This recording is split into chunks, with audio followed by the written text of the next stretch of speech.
मंडळी, देवेंद्र फडणवीस आणि एकनाथ शिंदे यांचा डाव त्यांच्यावरतीच उलटा पडला आणि त्यांनी नकळत 20 वर्षानंतर ठाकरे बंधूंना मराठी माणसांसाठी एकत्र आणण्यास मदत केली. एवढंच नव्हे तर या दोघांचा डाव इतका उलटा पडला की त्यांनी हजारो लाखो मराठी माणसांना ठाकरे बंधूंकडे पाठवलं. आता मराठी माणसांची ही एकजुटता बघून कुठेतरी कुठेतरी एकनाथ शिंदे आणि देवेंद्र फडणवीस यांना घाम फुटू लागला आणि पुन्हा एकदा याच मराठी माणसांना वेड्यात काढण्यासाठी, याच मराठी माणसांना पुन्हा एकदा चुना लावण्यासाठी एकनाथ शिंदे आणि देवेंद्र फडणवीस यांनी एक अतिशय भयंकर प्लॅन आखला. तो प्लॅन असा होता की ज्यामुळे पुन्हा एकदा ती मराठी माणसं ठाकरे बंधूंसोबत तर असतील, पण ऑटोमॅटिकली ती माणसं पुन्हा एकदा एकनाथ शिंदे आणि देवेंद्र फडणवीसकडे येतील. तो प्लॅन मीरा भाईंदरमध्ये मराठी माणसांनी फोडून काढला. तो प्लॅन काय होता, कशा प्रकारे एकनाथ शिंदे आणि देवेंद्र फडणवीस यांना मराठी माणसांनी घरचा आहेर दिला, हे आपण थोडक्यात या व्हिडिओमध्ये समजून घेणार आहोत. नमस्कार, मी प्रतीक वाघमारे. जर तुम्ही पहिल्यांदा मित्राच्या यूट्यूब चॅनलवरती आला असाल तर विनंती आहे, पटकन व्हिडिओच्या खालचं सबस्क्राईबचं बटन दाबून घ्या आणि मित्राच्या यूट्यूब चॅनलला सबस्क्राईब करून घ्या. तर तो प्लॅन असा होता की 8 तारखेला मीरा भाईंदरमध्ये एक मराठी मोर्चा काढण्यात आला होता. या मोर्चामध्ये महाराष्ट्र नवनिर्माण सेना आणि उद्धव बाळासाहेब ठाकरे यांची शिवसेना, दोन्ही पक्षातील हजारो लाखो कार्यकर्ते मीरा भाईंदरमध्ये मराठी मोर्चासाठी एकत्र आले होते. पण या मोर्चाला महाराष्ट्रातील गुजराती सरकारने परमिशन दिली नाही आणि गृह खात्याचे आदेश नसताना सुद्धा जेव्हा हा मोर्चा निघाला, या मोर्चातील हजारो महिलांना, हजारो पुरुषांना बसमध्ये भरून अटक करण्यात आली. पण देवेंद्र भाऊंनी आणि एकनाथ शिंदेंनी एक जो अतिशय स्मार्ट प्लॅन केला होता, ज्याच्यानुसार त्यांचं असं विजन होतं की पुन्हा एकदा मराठी माणसं वेड्यात निघतील. त्यांना असं वाटेल, मराठी माणसांना असं वाटेल की देवेंद्र भाऊ आणि एकनाथ शिंदे सुद्धा मराठी भाषेसाठी मराठी माणसांसोबतच आहे. तो प्लॅन असा होता की त्यांनी महाराष्ट्राचे ट्रान्सपोर्ट मंत्री प्रताप सरनाईक यांना त्या मोर्चामध्ये पाठवलं.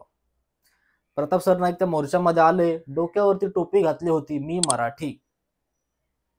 त्यांचा असा प्लॅन की जेव्हा प्रताप सरनाईक त्या मोर्चात जातील, मराठी माणसांसोबत उभे राहतील, तेव्हा प्रताप सरनाईक असे दाखवून देतील की एकनाथ शिंदे आणि गुजराती सरकार सुद्धा मराठी भाषेच्या मागे आहे. एकनाथ शिंदे सुद्धा महाराष्ट्रामध्ये हिंदी सक्तीच्या विरोधामध्ये आहेत, असं दाखवून पुन्हा एकदा मत चोरी करण्याचा प्लॅन यांचा होता. पण जेव्हा प्रताप सरनाईक मोर्चामध्ये आले, तेव्हा मोर्चातील कट्टर मराठी प्रेमींनी, कट्टर महाराष्ट्र प्रेमींनी जय गुजरात, जय गुजरात, जय गुजरात यासोबतच 50 खोके एकदम ओके अशा घोषणा देऊन प्रताप सरनाईकांना सळो की पळो करून सोडलं.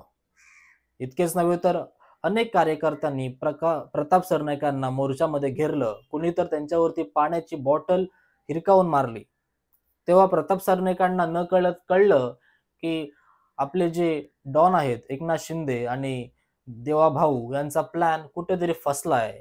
आता ज्या प्रकारे मराठी माणसांनी मला मोर्चातून हकलून लावलं, त्याच प्रकारे येणाऱ्या काही काळामध्ये हीच मराठी माणसं महाराष्ट्र सरकारमधील एकनाथ शिंदे आणि देवेंद्र फडणवीस यांना सुद्धा असेच हकलून लावतील.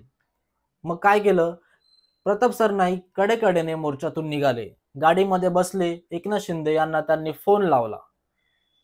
कॉन्फरन्सवरती देवेंद्र फडणवीस सुद्धा होते.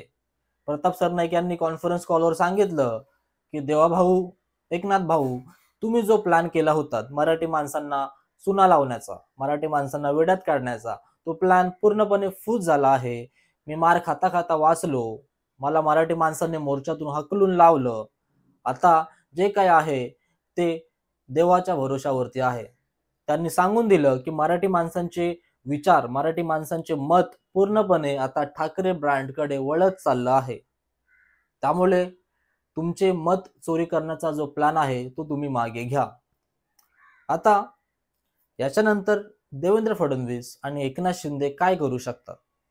एवढंच करू शकतात की प्रेस कॉन्फरन्स घेणार, प्रेस कॉन्फरन्समध्ये सांगणार की या महाराष्ट्रामध्ये फक्त मराठीच भाषा चालेल. जर मराठी भाषा चालणार होती तर तुम्ही जी आर का काढलात? का तुम्ही हिंदी भाषांची सक्ती महाराष्ट्रावरती लादलीत?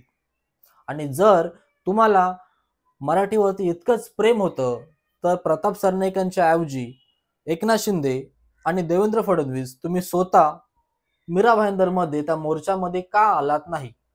का तुम्ही त्या मोर्चामध्ये येऊन मराठी माणसांसोबत रस्त्यावरती आंदोलन केलं नाही?